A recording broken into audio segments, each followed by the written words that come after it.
तर कोल्हापूर महापालिका निवडणूक महायुती एकत्र लढणार आहे। महायुतीतील तीनही प्रमुख पक्षांच्या बैठकीत एकमत झालेलं आहे। प्रकाश आंबेडकर, हसन मुश्रीफ, राजेश क्षीरसागर, अमल महाडिक यांच्यात बैठक पार पडली। या बैठकीमध्ये तिन्ही प्रमुखांच्या उपसमितीकडून सक्षम उमेदवारांची चाचपणी जी आहे ती केली जाते। बंडखोरी टाळण्यासाठी तिन्ही पक्ष काळजी घेणार असल्याची देखील माहिती मिळते। तर वसई विरार पालिका निवडणुकीच्या पार्श्वभूमीवर मोठ्या घडामोडी घडतायत। बविया सोबतच्या युतीच्या बोलणीसाठी ठाकरेंच्या शिष्टमंडळाने हितेंद्र ठाकूरांची भेट घेतली। यावेळी मनसे नेते अविनाश जाधव ही उपस्थित होते। हितेंद्र ठाकूर आणि ठाकरेंच्या शिवसेनेचे मिलिंद नार्वेकर, विनायक राऊतांसह शिष्टमंडळाची जवळपास 3 तास चर्चा झाली।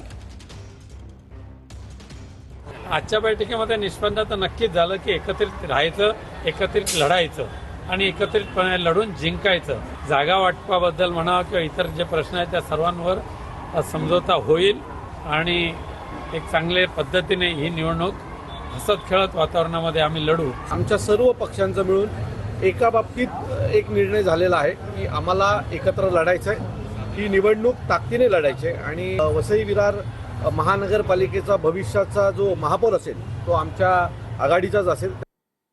एका पक्षाचा शहराध्यक्ष पैशाचं मंडल मोजताना दिसला असं महबूब शेख यांनी म्हटलंय।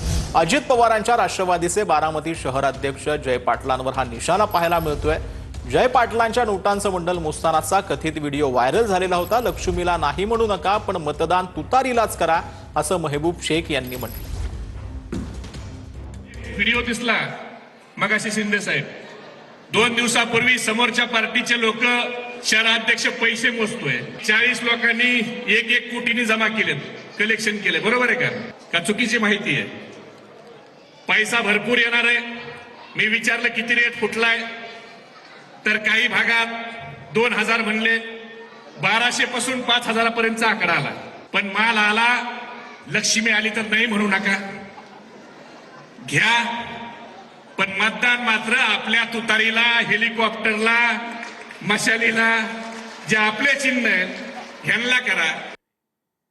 तर बाबरी मस्जिद पुन्हा बांधल्यास 1992च्या घटनेसाठी तयार व्हा। बागेश्वर धामचे बाबा धीरेंद्र शास्त्रींनी हा इशारा दिला। बाबरी मस्जिद बनणं देशाचं दुर्भाग्य आहे असं देखील धीरेंद्र शास्त्रींनी म्हटलं।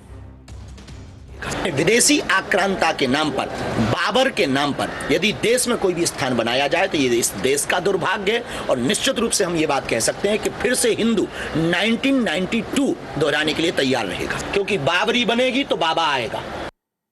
तर बीडमधील संतोष देशमुख हत्या प्रकरणातील आजची सुनावणी संपलेली आहे। 23 तारखेला पुढील सुनावणी पार पडणार असल्याची माहिती मिळते। या प्रकरणामध्ये वेळकाढूपणा केला जातोय असं धनंजय देशमुख यांनी म्हटलं।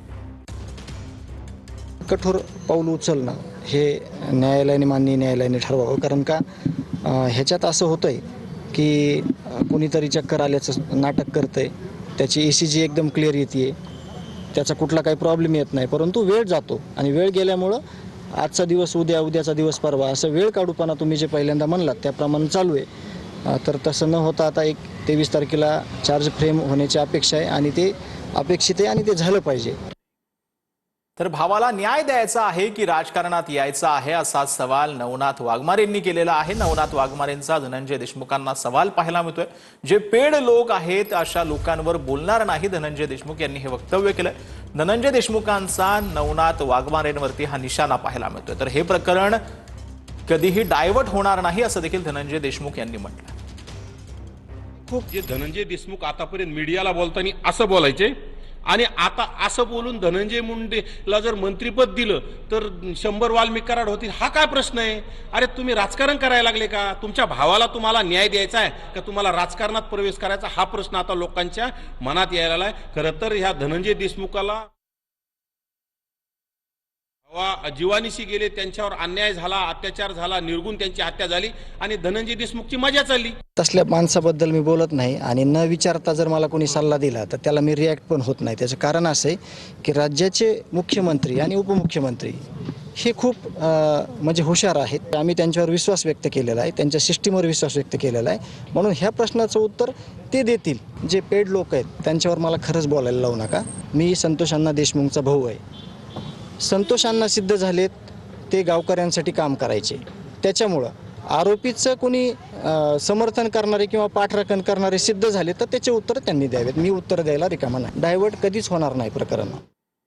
तर वाल्मिक कराडचं भूत मानगुटीवर बसलंय, त्यावर काय बोलणार? शरद पवारांच्या राष्ट्रवादीचे आमदार जितेंद्र आव्हाड यांनी हे वक्तव्य केलेलं आहे.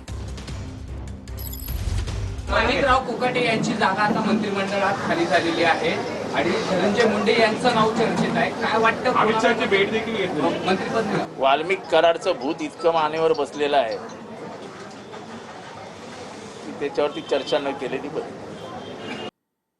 तर एप्स्टीन फाईलबाबत जी काही अमेरिकेच्या वर्तमानपत्रात माहिती वाचली तीच दिल्याचं पृथ्वीराज चव्हाण यांनी म्हटलंय.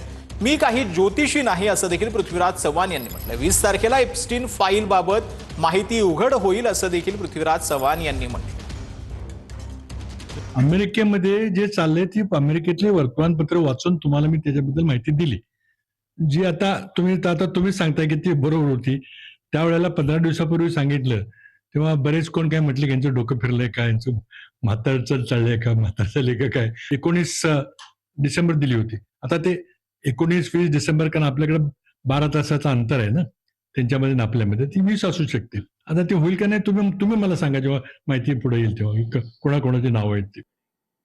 तर अमरावतीत आमदार रवी राणांचा उद्धव ठाकरेंना धक्का पाहायला मिळतोय. ठाकरेंच्या शिवसेनेचे प्रशांत वानखेडेंचा युवा स्वाभिमान पक्षामध्ये प्रवेश झालेला आहे. कालच एकनाथ शिंदे यांच्या उपस्थितीमध्ये उद्धव ठाकरे यांच्या शिवसेनेचे माजी उपमहापौर तसंच 4 वेळा नगरसेवक असलेले राजेंद्र तायडे यांनी उद्धव ठाकरेंच्या शिवसेनेची साथ सोडलेली.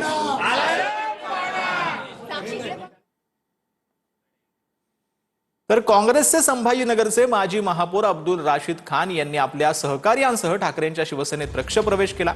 उद्धव ठाकरेंच्या उपस्थितीत मातोश्रीवर हा पक्षप्रवेश पार पडला. यावेळी अंबादास दानवे ही उपस्थित होते.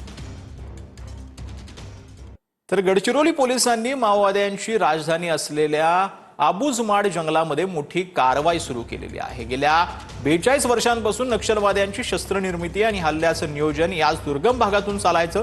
जवानांच्या 20 तुकड्या आणि हेलिकॉप्टर आणि अँटी माइन्स वाहनांच्या मदतीनं थेट या भागामध्ये पोहोचलेले आहेत. हिडमा आणि तारकाका यासारख्या नेत्यांचा हा बालेकिल्ला उद्ध्वस्त करण्यासाठी पुढील 3 दिवस हे सर्च ऑपरेशन चालणार आहे.